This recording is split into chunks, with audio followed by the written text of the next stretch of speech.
Hello नमस्कार दोस्तों, जय श्री राधे, जय श्री कृष्णा, जय श्री श्याम।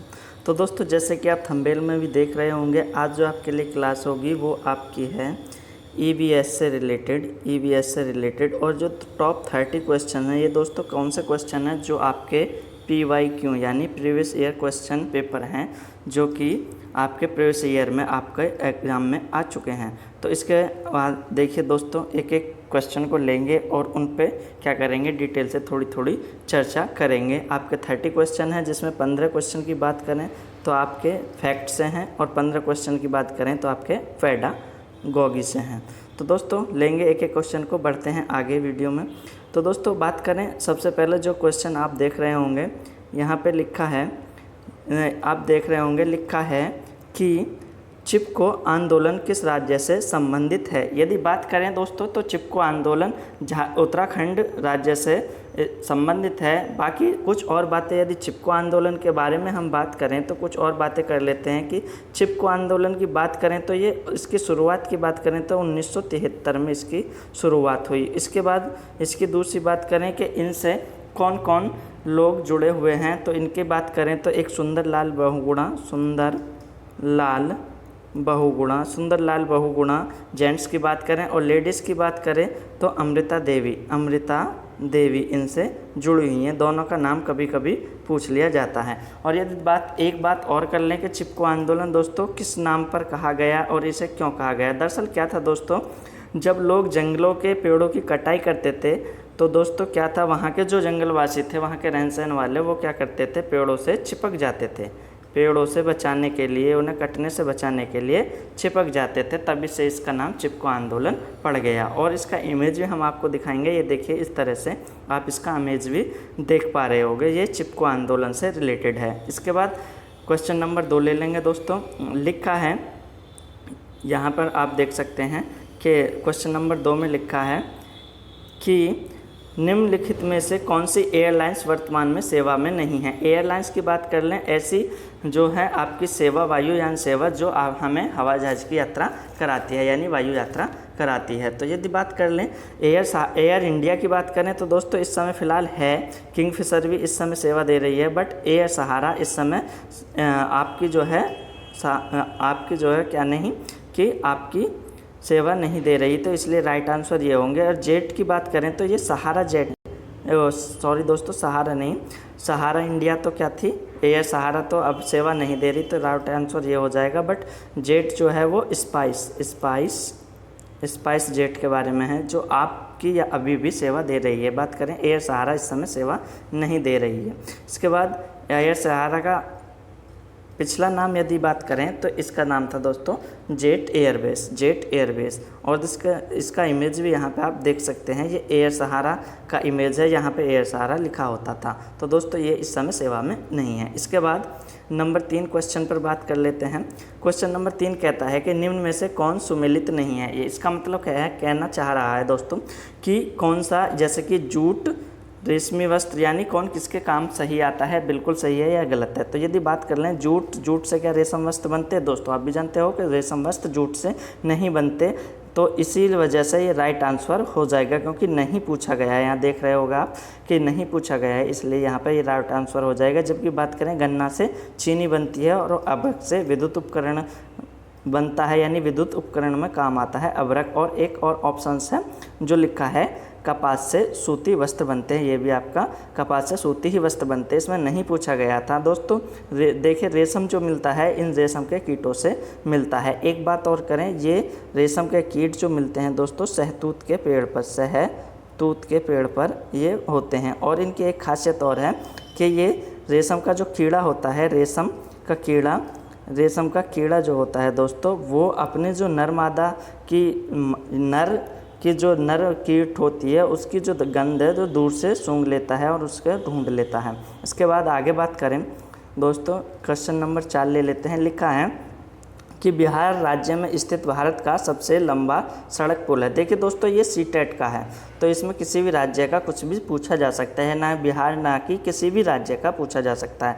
तो यदि सबसे लंबा सड़क पुल की बात करें तो दोस्तों MGS यानी महात्मा गांधी हो जाएगा, जिसकी लंबाई की बात करें तो 5750 इसकी मीटर लंबाई हो जाती है। और दोस्तों ये है आपका इंडिया की बात करें सेकंड नंबर पर। अगर फर्स्ट की बात करें कि फर्स्ट नंबर पर कौन है, तो इसमें हरिके बेराज सेतु है।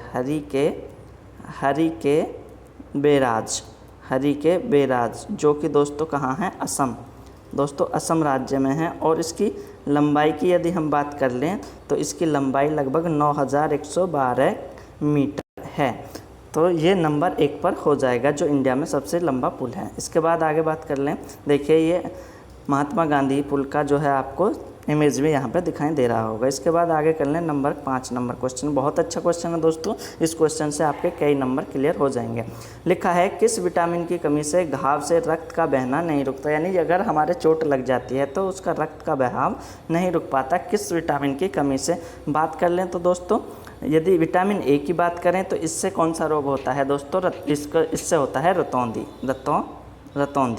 इससे होता है रतौंधी। बी से बात करें तो बेरी, और सी से बात करें तो स्कर्वी, और के की बात करें इससे क्या होता है, रक्त का आपका थक्का नहीं जमता, और यही आपका राइट आंसर हो जाएगा। और कुछ विटामिन की बात करें, यहाँ इमेज में दिया भी है दोस्तों, जैसे यहाँ लिखा रतौंधी ए से होता है, बेरी बी से होता है, स्कर्वी सी से होता है, और रिकेटस जो होता है विटामिन डी से होता है, और बांझपन की कमी जो होती है विटामिन ई से, और रक्त का थक्का नहीं जमता वो विटामिन के की कमी से। तो दोस्तों ये समझ गए होंगे। आगे चलते हैं नेक्स्ट बात, नेक्स्ट ले लेते हैं। लिखा है कि चूहों के द्वारा फैलने वाला रोग, चूहों के द्वारा फैलने वाला रोग क्या चेचक है, तो चेचक दोस्तों विषाणु जनित है, ये नहीं होगा ऑप्शन।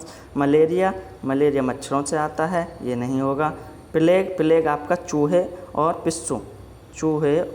पिस्सू दोनों से आता है। तो फिर इसका इमेज भी हम दिखा देंगे आपको। एक लिखा था तपेदिक जिसे आप मियादी बुखार भी कहते हैं। तो यहाँ पे ये पिस्सू है, इससे आता है, और ये चूहा है, तो इन दोनों से क्या आता है दोस्तों, प्लेग की बीमारी हो जाती है। इसके बाद आगे बात कर लेंगे। एक क्वेश्चन और लिखा है नंबर 7, लिखा है प्राथमिक सामाजिकरण क्या है, यानी प्राथमिक सामाजिकरण क्या है।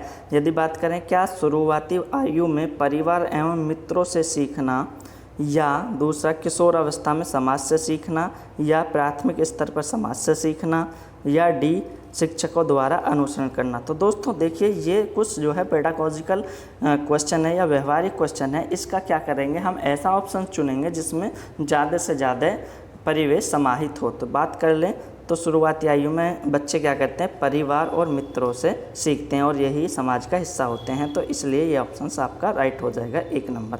इसके बाद देखिए फैमिली और फ्रेंड्स का यहाँ इमेज भी है, यहाँ क्या सीखते हैं, परिवार और मित्रों से सीखते हैं। इसके बाद आगे नंबर 8 क्वेश्चन लिखा है कि निम्नलिखित में कौन सी खरीफ की फसल नहीं होती है। देखिए बात कर लें दोस्तों फसलों की, फसल होती हैं 3, एक आपकी रबी की होती है, और आपकी एक खरीफ की होती है, और एक आपकी होती है जयाद। तीनों की बात कर लें, रबी जो है सर्दियों में बोई जाती है, और गर्मियों में काटी जाती है, जिसमें आते हैं आपके गेहूँ, है ना, और चना, ये चीज़ें आती हैं। खरीफ के क्या है दोस्तों, आपकी गर्मियों में बोई जाती हैं और गर्मियों में काट ली जाती है, जैसे मक्का, ज्वार, है ना, ये चीज़। और जयाद में जैसे ऐसी फसलें आती हैं जो आपकी क्या होती हैं, जैसे खरबूज, ककड़ी, ये 1-2 महीने में ही क्या है बरसात के मौसम में बोई जाती हैं, वहीं पे काट ली जाती हैं। इसके बाद बात करें हैं हमारा ऑप्शंस क्या होगा। खरीफ की यदि बात कर लें तो पहला ऑप्शन देख लेते हैं। चावल की यदि बात करें तो आपको पता है कि चावल खरीफ की है, जबकि यहाँ नहीं पूछा है। और गन्ना की बात करें तो नकदी है, और गेहूँ की बात करें तो ये रबी की फसल है, और यही ऑप्शंस आपका राइट हो जाएगा क्योंकि खरीफ की पूछे, और मक्का आपकी खरीफ की है। तो ये बाकी के ऑप्शंस कट जाएंगे, गेहूं आपका रह जाएगा। इसके बाद देखिए यहाँ गेहूं के आप फसल भी देख रहे होंगे इमेज में। इसके बाद आगे बात कर लेते हैं नंबर 9, लिखा है निम्नलिखित में कौन सा पदार्थ बायोगैस संयंत्र में प्रयोग नहीं होता।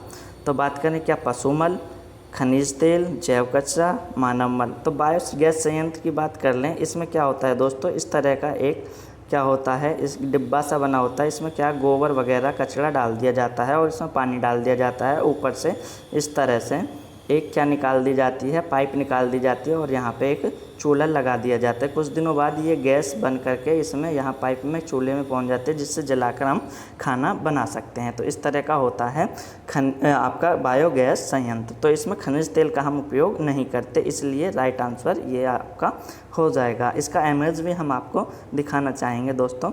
ये देखिए इस तरह से यहाँ पे इसका इमेज भी आप देख पा रहे होंगे। इमेज की बात करें, ये देखिए ये गैस चूल्हा लगा है यहाँ पर।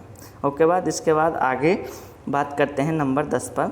तो लिखा है कि भारत का राष्ट्रीय पक्षी कौन सा है? तो मोर आप जानते ही हो, तो इसका इमेज भी यहाँ देख सकते हो। नंबर 11 की बात कर लें कि खाद्य श्रृंखला में ऊर्जा का प्रवाह कैसे होता है। खाद्य श्रृंखला में ऊर्जा का प्रवाह कैसे होता है? तो दोस्तों बात कर लें, जैसे कि ये क्या है, ये यहाँ पे घास है और यहाँ पे क्या है, एक क्या है, बकरी। यहाँ पे एक बकरी है, इसे खाएगा। बकरी को कौन खाएगा? यहाँ पे शेर खा जाएगा। तो ये देखिए इस तरह से एक ही दिशा में क्या जा रही है, ऊर्जा, यानी इसकी ऊर्जा यहाँ जाएगी और इसकी 10% ऊर्जा, यानी 10% ही ऊर्जा जाती है जो आपका नीचे आता है 10% ऊर्जा का। जैसे घास में 100% है, तो अगर बकरी खा लेगी तो उसे 10% मिलेगी और बकरी से 10% इनको मिलेगी, शेर को। तो ये क्या होता है, एक दिशीय ऊर्जा का संचरण होता है या प्रवाह होता है। यहाँ आप इमेज में देख भी रहे होंगे। देखिए यहाँ पर ये खाता है और यहाँ पर इसे ये खाता है, इसे ये, एक क्या है, चैन बन जाती है और एक दिशा होती चली जाती है।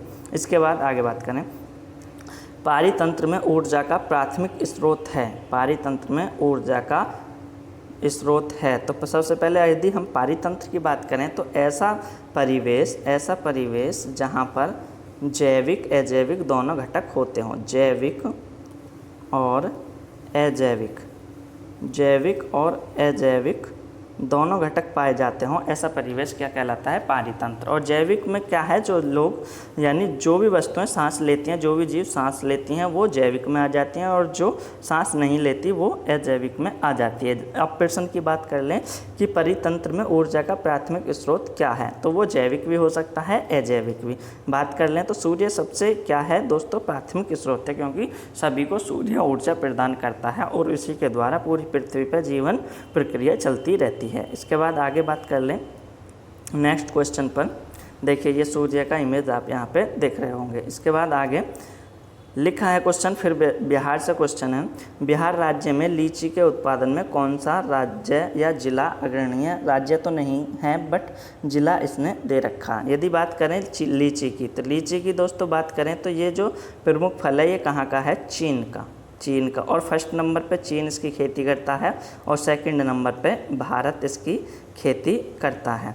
तो चीन में यदि बात करें तो मुजफ्फरपुर जो ज़िला है इसमें सबसे अधिक लीची की खेती होती है। तो यदि बात करें लीची की, तो लीची का आप यहाँ पे इमेज भी देख रहे होंगे, इस तरह से लीची होती है दोस्तों। इस समय मौसम भी चल रहा है, आप खाते भी होंगे लीची को। तो ये कहाँ का फल है, मुख्य फल ये चीन का है। और इसके बाद आगे बात करें तो हाँ, एक क्वेश्चन और लीची से पूछ लिया जाता है दोस्तों कि लीची के फूलों को कौन पसंद करता है? मधुमक्खी बहुत ही पसंद करती हैं लीची के फूलों को। तो ये क्वेश्चन आ जाता है मधुमक्खी के बारे में। आगे बात करेंगे, बिहार के निवासियों का मुख्य भोजन क्या है? तो आप भी जानते हैं बिहार में चावल अधिक होता है। फर्स्ट नंबर पर बात करें तो पश्चिम बंगाल में चावल होता है, आपके तमिलनाडु में, असम में। तो इधर चावल, क्योंकि यहाँ पर क्या है दोस्तों, यहाँ पर समुद्री एरिया ज़्यादा है तो यहाँ पर चावल का उत्पादन अधिक होता है। और यदि पहले नंबर पर बात करें तो वही आपका चावल के उत्पादन में चीन है, दूसरे पे इंडोनेशिया,